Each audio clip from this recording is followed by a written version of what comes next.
Friends, शक्ति अस्तित्व के एहसास के आने वाले एपिसोड की अपडेट जानने के लिए मेरे चैनल को लाइक एंड सब्सक्राइब कीजिए। एपिसोड की शुरुआत हरमन द्वारा सौम्या को अपने साथ चने खाने के लिए धन्यवाद देता है। सौम्या कहती है कि क्या मुझे आपको यह बताने की ज़रूरत है कि मेरे जीवन के सारे पल आपके लिए हैं।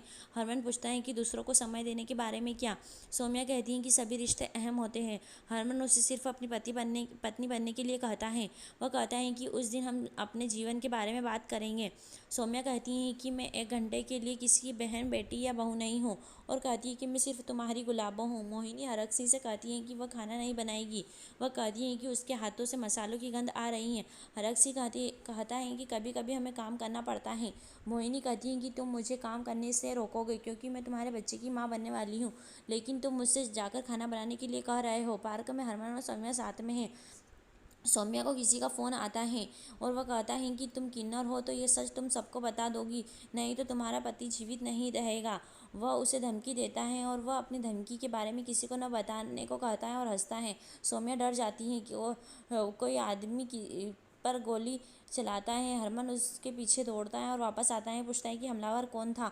आदमी कहता है कि मेरा कोई दुश्मन नहीं है। सौम्या को फ़ोन आता है। वह आदमी कहता है कि मामला गंभीर है, यह गोली सिर्फ आपको डराने के लिए मारी गई थी। सौम्या हरमन को अपने साथ घर चलने के लिए कहती है। वी शन्नो के सिर की मालिश करता है। शन्नो कहती है कि मैं किसी की नौकर नहीं हूँ। रावी कहती है कि मैं भी किसी की नौकर नहीं हूँ। हरकसी मोहिनी से कहता है कि वह उसके लिए नौकर रखेगा। सौम्या और हरमन घर वापस आ जाते हैं। हरमन का कहना है कि पता नहीं किसने गोली चलाई थी। प्रीतो चौंक जाती है और हरमन से पूछती हैं कि क्या हुआ। हरमन का कहना है कि किसी ने बाहर एक आदमी पर हमला किया। हरकसी कहते हैं कि मेरे बेटे पर किसने हमला किया है। मोहिनी चिंतित हो जाती है और सोचती हैं कि वह हरमन के लिए चिंता क्यों दिखा रहा है। सौम्या और हरमन कमरे में जाते हैं। सौम्या कहती है कि तुम घर से बाहर नहीं जाओगे। प्रीतो वहाँ आती है और सौम्या को शांत होने के लिए कहती है। सौम्या उसे बताने वाली होती है लेकिन रुक जाती है। प्रीतो उसे हरमन के लिए पराठे बनाने के लिए कहती है। सौम्या तनाव में है। प्रीतो पूछती है कि क्या हुआ। सौम्या को एक फ़ोन आता है और वह आदमी उसे धमकाता है और उससे कहता है कि वह अपनी सास को भी न बताए।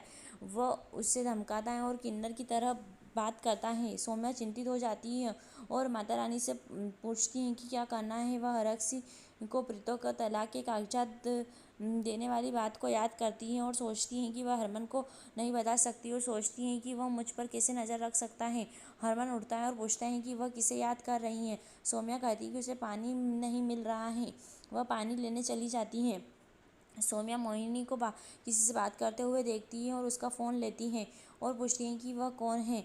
मोहिनी कहती है कि वह कस्टमर केयर का फ़ोन है। सौम्या का कहना है कि वह अपने कस्टमर केयर से बात नहीं कर रही थी। मोहिनी उसे डांटती है और कहती है कि मैं किन्नर के प्रति जवाबदेह नहीं हूँ, और उससे यह बताने के लिए कहती है कि वह किससे बात कर रही थी। वह सौम्या से कहती है कि हरकसी ने उससे जो कुछ भी कहा वह करे।